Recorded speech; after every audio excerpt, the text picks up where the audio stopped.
दोस्तों, मैं राज पांडे, आप देख रहे हैं आरसीएन टुडे। अभी के लेटेस्ट अपडेट के बारे में बात करेंगे। इस चैनल के माध्यम से लगातार आपको सबसे सही, सबसे सटीक जानकारी दी जाती है। वही जानकारी दी जाती है जो पूर्ण सत्य होती है। सही जानकारी कलेक्ट करने के बाद आप तक मैं कोई जानकारी पहुंचाता हूं, वही जानकारी पहुंचाता हूं जो पूर्ण सत्य होता है। वीडियो को शेयर कर दें, लाइक कर दें। इसी प्रकार की ऑथेंटिक जानकारी के लिए इस चैनल को सब्सक्राइब कर लें। सबसे पहले मैं बात करूंगा पुरानी पेंशन को लेकर। पुरानी पेंशन से शुरुआत करूंगा, लेकिन उससे पहले अगर आप यूपीएससी पीईटी परीक्षा की तैयारी कर रहे हैं तो आपके लिए बहुत ही महत्वपूर्ण सूचना। यूपीएससी पीईटी परीक्षा की तैयारी करने वाले प्रतियोगी छात्रों के लिए बहुत ही अच्छी खबर है। चक्षु प्रकाशन ने आपके लिए जबरदस्त एसटीडी गाइड और प्रैक्टिस सेट तैयार किया है, जो कि परीक्षा पाठ्यक्रम पर आधारित है। आपको बहुत ही यूनिक प्रश्न देखने को मिलेंगे, जिससे आपका आसानी से पीईटी परीक्षा क्वालिफाई हो जाएगा। नंबर इतने आएंगे कि परसेंटाइल अच्छा होगा। आने वाली भर्तियों में आप अप्लाई कर पाएंगे, बशर्ते आपको विभिन्न बुकों से भी मेहनत करनी पड़ेगी। जो यह बुक है आपको ऐसा मार्गदर्शन देगा, आपको ऐसी तैयारी देगा जिससे आप कभी जीवन में भूल नहीं पाएंगे। बहुत ही जबरदस्त यूनिक प्रश्न है। 2200 प्लस महत्वपूर्ण बहुविकल्पीय प्रश्न आपको देखने को मिलेगा, जो कि व्याख्यात्मक हल सहित होगा। 6 सॉल्व पेपर देखने को मिलेगा, जो कि 2022 सहित होगा। आप प्रश्नों की क्वालिटी देख लीजिए, आपको खुद ब खुद पता चल जाएगा किस प्रकार के प्रश्न भर्ती परीक्षा में पूछे जाते हैं या परीक्षा में पूछे जाते हैं। आप यहाँ पर एक प्रश्न देखिएगा जो कि आपको पूरी बात बता देगा। ग्रीष्मकाल में उत्तरी मैदानों में बहने वाली पवन कहलाती है। और यहाँ पर देखिए एक और प्रश्न बताना चाहता हूँ, कौन सा सबसे ऊंचा भारतीय शिखर है। इसी प्रकार के प्रश्न पूछे जाते हैं। उत्तर प्रदेश के निम्नलिखित में से किस जिले में नैमिषारण्य तीर्थस्थान अवस्थित है। देखिए हर एक जानकारी में आपको जो देता हूं ना, बहुत ही यूनिक देता हूं, इसलिए आपको इस बुक के माध्यम से तैयारी जरूर करनी चाहिए। यहाँ पर देखिए बुक के बारे में पूरी जानकारी दी गई है। यूपीएससी पीईटी संपूर्ण STD guide, UPSC PET practice set. इस बुक को जरूर मंगाएं। ऑनलाइन डिस्क्रिप्शन बॉक्स में लिंक दिया हूं, अभी जाइए ऑनलाइन जरूर मंगा लें। पहली खबर है पुरानी पेंशन बहाली को लेकर। पुरानी पेंशन बहाली के लिए कल दिल्ली में रैली होगी, जिसकी घोषणा की जा चुकी है। देश भर में पुरानी पेंशन बहाली की मांग को लेकर 10 अगस्त को 35 कार्मिक संगठन दिल्ली में रैली निकालेंगे। राष्ट्रीय पुरानी पेंशन बहाली संयुक्त मोर्चा के आह्वान पर रामलीला मैदान में रैली निकाली जाएगी। मोर्चा के राष्ट्रीय अध्यक्ष बीपी सिंह रावत ने कहा है कि अभी तक सभी संगठन पुरानी पेंशन बहाली मांग के लिए अलग अलग लड़ाई लड़ रहे थे, लेकिन अब एक होकर लड़ाई लड़ने का प्लान है। आपको मालूम होगा कि 2024 का लोकसभा चुनाव है। 2024 लोकसभा चुनाव में यह सबसे बड़ा मुद्दा बन सकता है, इसलिए इसमें सभी को आगे आना चाहिए। यह भविष्य का सवाल है, बुढ़ापे की लाठी है। अगली अपडेट के बारे में बात करेंगे। अगली अपडेट नई प्राथमिक शिक्षक भर्ती को लेकर है। दोस्तों, नई प्राथमिक शिक्षक भर्ती में कितने पद खाली हैं सभी को पता है। आपको मालूम होगा कि 1,39,000 की जो बात की गई है वह बहुत घाटे का सौदा है। प्रतियोगी छात्रों के लिए बहुत बड़ा झटका है। लेकिन 1,26,490 पद जो रिक्त हैं, क्या उन पदों पर भर्ती हो सकती है या नहीं, कमेंट बॉक्स में जरूर बताइएगा। क्योंकि सरकार भर्ती करना नहीं चाहती। सरकार तो 69,000 कह रही है, लेकिन मैं आपको बता दूं, कोई मामला अगर कोर्ट में विचाराधीन हो जाता है तो वह लंबे समय तक खींच जाता है।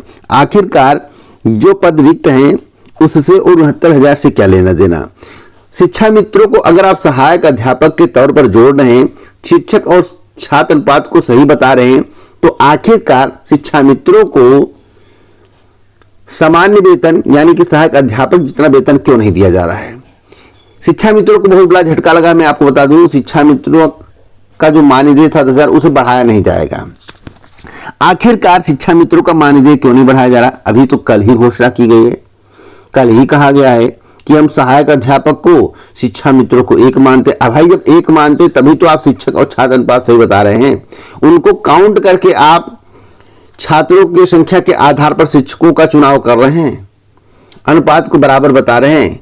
आखिर का जब बराबर बता रहे हैं तो आखिर शिक्षा मित्रों का मानदेय क्यों नहीं बढ़ाया जा रहा है। शिक्षा मित्रों को सहायक अध्यापक जितना वेतन क्यों नहीं दिया जा रहा है। या तो फिर आप शिक्षा मित्रों को सहायक अध्यापक मत मानिए, शिक्षा मित्र रहें। अगर सहायक अध्यापक के तौर पर तुलना कर रहे हैं, गणना कर रहे हैं, तो आपको सहायक अध्यापक जितना वेतन शिक्षा मित्रों को देना चाहिए। यह हमारी तरफ से कहा जा रहा है। अगर आप मेरी बात से संतुष्ट हैं तो कमेंट बॉक्स में बताइएगा। दोस्तों, प्राथमिक शिक्षक भर्ती के बहुत बड़ा संघर्ष करना पड़ेगा, नहीं तो प्राथमिक शिक्षक भर्ती इस वर्ष आपको देखने को नहीं मिलेगी। लोकसभा चुनाव के बाद ही देखने को मिलेगी।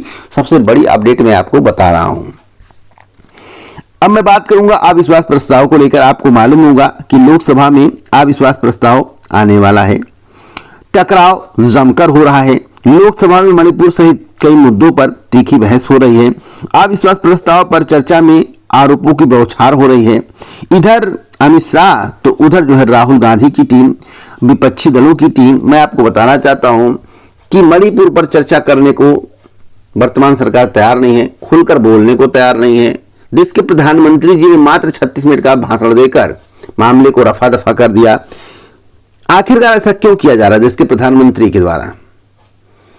और मणिपुर के हालात इतने बदतर है, क्यों बदतर हुए आप सभी को पता होगा। 2024 का लोकसभा चुनाव है। मणिपुर का मुद्दा सबसे बड़ा मुद्दा हो सकता है, सुरक्षा सबसे बड़ा मुद्दा हो सकता है, बेरोजगारी सबसे बड़ा मुद्दा हो सकता है, महंगाई सबसे बड़ा मुद्दा हो सकता है, पुरानी पेंशन सबसे बड़ा मुद्दा हो सकता है, जो मुझे कंफर्म है। लेकिन इस मुद्दे से भटकाकर राम मंदिर का मुद्दा आ सकता है, भटकाने का प्रयास किया जाएगा कि सारा मुद्दा खत्म हो जाए, राम मंदिर का मुद्दा आ जाए, जिससे जो है 2024 में सरकार बनाई जा सके। तो क्या आपको लगता है कि जो मुद्दे मैं बता रहा हूं, बेरोजगारी, महंगाई, मणिपुर, करप्शन, भ्रष्टाचार इत्यादि, क्या उसको और राम मंदिर को अगर किया जाए तो क्या राम मंदिर सबसे बड़ा मुद्दा बन सकता है? कमेंट बॉक्स में जरूर बताइएगा, क्योंकि आपकी राय हमारे लिए अति महत्वपूर्ण है। आपका मत जो होगा वही जनता का मत होगा।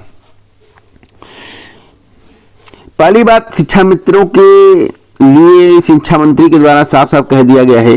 बेसिक शिक्षा मंत्री ने कहा है, संदीप सिंह ने कहा है कि शिक्षा मित्रों का मानदेय बढ़ाने या नियमित करने का कोई विचार नहीं है। अब तक की सबसे बड़ी खबर मैं आपको बता रहा हूं। 69,000 शिक्षक भर्ती के मामले में मैं आपको बताना चाहता हूं। 69,000 शिक्षक भर्ती मामले में अभ्यर्थियों ने घेरा निशाले। मंगलवार को निशाले का घेराव कर सुप्रीम कोर्ट के आदेश का अनुपालन न करने का आरोप लगाया। दरअसल परीक्षा में शैक्षिक परिभाषा से जुड़े प्रश्न के चारों विकल्पों को गलत मानते हुए सुप्रीम कोर्ट ने 2249 अभ्यर्थियों को 1 अंक का लाभ देने का आदेश दिया था, लेकिन अभ्यर्थियों को इसका लाभ नहीं मिला। परीक्षा नियम प्राधिकारी ने 1 नंबर का लाभ देने के लिए अभ्यर्थियों की सूची सचिव बेसिक शिक्षा को भेजी गई। देर शाम पुलिस ने उनकी सचिव बेसिक शिक्षा प्रताप सिंह बघेल से वार्ता कराई, लेकिन कोई निष्कर्ष नहीं निकला। तो इसके कारण जो है अभ्यर्थियों के द्वारा आंदोलन किया जा रहा है। सही सटीक खबर दे रहा हूं, बातों को ध्यान से सुनिएगा दोस्तों। यूपीएससी की लेटेस्ट अपडेट में आपको देना चाहता हूं। यूपीएससी के माध्यम से बोरिंग टेक्नीशियन का रिजल्ट जारी किया जा सकता है। देखिए, कोई तिथि अभी निर्धारित नहीं है, अभी तो मीटिंग होनी है, कोई तिथि निर्धारित नहीं है, लेकिन इतना कहूंगा इस महीने के एंड तक अधिकतम मैं बता रहा हूं, और विषम परिस्थिति में सितंबर के फर्स्ट वीक, लेकिन सितंबर फर्स्ट वीक नहीं जाना चाहिए। इस महीने के अंतिम सप्ताह तक कंफर्म है कि बोरिंग टेक्नीशियन का रिजल्ट आ जाएगा। विषम परिस्थिति में 1% चांस है कि सितंबर फर्स्ट वीक हो जाए, नहीं तो आपको रिजल्ट देखने को मिल जाएगा। कट ऑफ जो है लगभग 15% टोटल मार्क्स से हाई जाने की संभावना दिख रही है, लगभग 15%।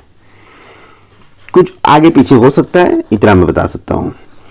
अब मैं बात करूंगा टीजीटी पीएचडी असिस्टेंट प्रोफेसर भर्ती को लेकर। दोस्तों, ये सब भर्तियां अधर में पड़ी हैं, असिस्टेंट प्रोफेसर की भर्ती और टीजीटी पीटी की भर्ती। भर्ती परीक्षा छोड़िए, भर्ती ही रद्द करने की प्लानिंग चल रही है। अगर सफलता मिली तो भर्ती रद्द हो जाएगी। इतना मैं कहूंगा, आपको पहले परीक्षा संपन्न कराने को लेकर बात करनी चाहिए। इस चैनल के माध्यम से बताया गया था कि नया आयोग बनेगा जब, तो टीजीटी पीटी असिस्टेंट प्रोफेसर भर्ती परीक्षा रद्द हो सकती है, कंफर्म नहीं, मैं फिर बता दे रहा हूं। लेकिन क्यों हो रहा है ऐसा? कुछ लोग कह रहे हैं कि पदों की संख्या बढ़ाने को लेकर हो रहा है।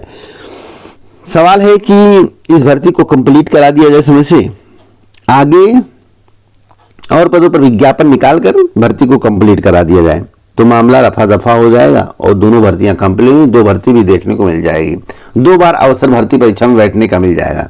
लेकिन सरकार का मूड कुछ और है, इस भर्ती को रद्द करके हो सकता है भाई, अभी कंफर्म नहीं तो कैसे बता दूं कंफर्म, लेकिन हाँ, चर्चाएं जोरों से चल रही हैं कि भर्ती को रद्द किया जा सकता है और यह भर्ती लोकसभा चुनाव 2024 की बात जा सकती है। बिग अपडेट दे रहा हूं।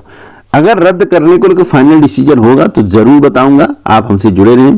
परीक्षा इस वर्ष नहीं होगी, उम्मीद कम दिख रही। अभी करंट की जानकारी के अनुसार जिस तरह से आयोग के गठन में देरी हो रहा है, अगर सितंबर तक आयोग का गठन हो जाए तो दिसंबर तक परीक्षा हो जाएगी, नहीं तो यह परीक्षा 2024 में चली जाएगी या फिर इस भर्ती को रद्द कर दिया जाएगा। अब तक की सबसे बड़ी खबर मैं आपको बता रहा हूं। शिक्षा मित्रों को लेकर जो झटका मेरे द्वारा बताया गया वह बहुत बड़ा झटका है, इसलिए शिक्षा मित्रों को प्रयास करना चाहिए और शिक्षा मित्रों के द्वारा प्रयास किया जा रहा है लेकिन सफलता नहीं मिल पा रही है। तो सफलता क्यों नहीं मिल पा रही, इसके बारे में कुछ बता पाना अभी मुश्किल लग रहा है। तो इसी प्रकार की अथेंटिक जानकारी के लिए इस वीडियो को शेयर करना मत भूलें। पूरा वीडियो सुनने के लिए दिल से धन्यवाद।